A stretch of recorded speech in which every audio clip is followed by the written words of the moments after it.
So much loss of relatives have been due to the actions of the unhealthy psychopathological serial killers and their mindsets.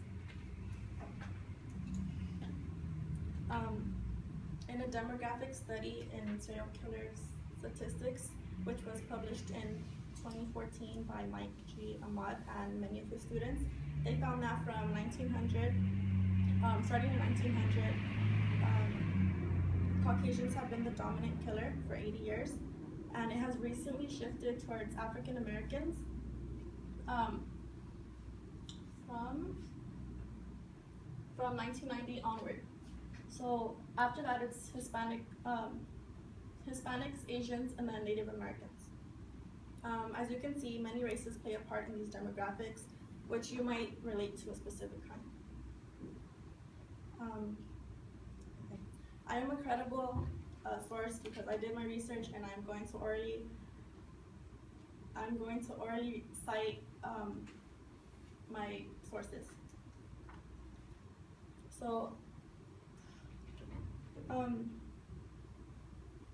serial killers are not born with the intent of evil destruction, yet due to disorders, they have unhealthy mindsets by having sick thoughts and the desire to kill, meanwhile instilling fear within innocent people. I'm going to talk about 3 points. Serial killers grow up in a mental state due to traits of DNA and the disease of psychopathy. No emotion is displayed in these killers from a dysfunction in their brain, despite still having a common sense of reality and knowing what's wrong from right. And the third point is there are ways to characterize a psychopathological serial killer, and I'm going to show you ways to protect yourself from them. So I just outlined my 3 points, and now I will start with how all serial killers are made. So many serial killers have been the recipient of psychopaths and have personality disorders, making them a psychopath. According to the Minnesota Twins study, a project by Professor of Psychology Thomas Joseph Bocher Jr. study has shown that psychopathy is 60% inheritable. So psychopathic traits are due more to DNA than upbringing.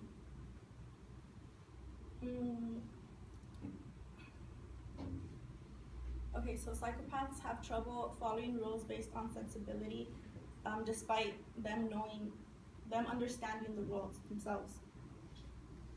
Psychopathy is considered a personality disorder and is stated by The Making of Serial Killer, published in 2012 by Barrett Bogart, who has a PhD in science.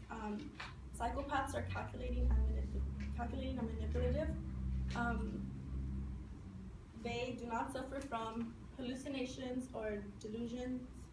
They do not hear voices of strangers in their heads or hold elaborate false stories about the world. I finished reviewing the makes of serial killers. Now I will discuss how serial killers find relief from their mental state. Serial killers can get rid of their psychological state of mind, rather embrace the thoughts in their heads. They have no emotion when killing due to the misconstrue in their brains. The serial murder is seen as much more sinister and capable of producing more fear in people. This relief to kill is an escape, stated by Michael Thomas in What You Should Know About Psychopaths and Serial Killers in 2013. He continues, it's an escape from present stressors through experiencing something so intense, which feeds into their fantasy as to block the real problems. So just like girls shop when they're stressed, psychopaths kill.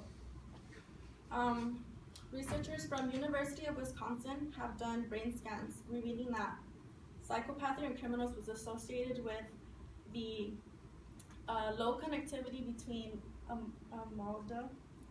amygdala, which is part of the brain that processes negative incentive, and the ventromedial prefrontal cortex, the front of the brain that interprets the response from the amygdala. So this explains why psychopaths don't feel any guilt when they are caught doing something wrong. They don't feel any remorse. They don't care about the morality of their actions, such as killing. So now that I have finished explaining the emotions killers, the emotionless killer and the dysfunction in their brains, I will now talk about how to profile a psychopath and how to protect yourself from them. So TV shows such as Criminal Minds inform their viewers of the characteristics of psychopaths. But keep in mind there are also different things to look out for, such as though it is hard to recognize a psychopath because they act very normal in a crowd, some things to notice are their lack of empathy, their absence of guilt, and their amount of superficialism. Also, according to Identifying a Psychopath by A.B. Admin, who published this article in 2014, says, psychopaths have deviant sexual desires and will be more aggressive in fulfilling them and might turn to forceful strategies to attain gratification, which means rape, to them. Some protection you can learn is by taking self-defense classes. Never show fear when being attacked, fight back, and never just freeze up. Always be aware of your surroundings and the people you're with. Don't look like a victim, stare people down if you have to, make them not fear you, but not take advantage of you, basically. And if you feel someone is following you, let your emergency contacts know, and after that, run. I have explained to you how you can profile and protect yourself from psychopaths, and now in conclusion, hold on. So these are examples of famous killers in California. Like the footnote says, you may look at these murders and their stories at your discretion because of their killings. They're so gruesome. And so that is Jeffrey Dahmer. That is Tommy Lynn Seals. Those are the Hillside Stranglers.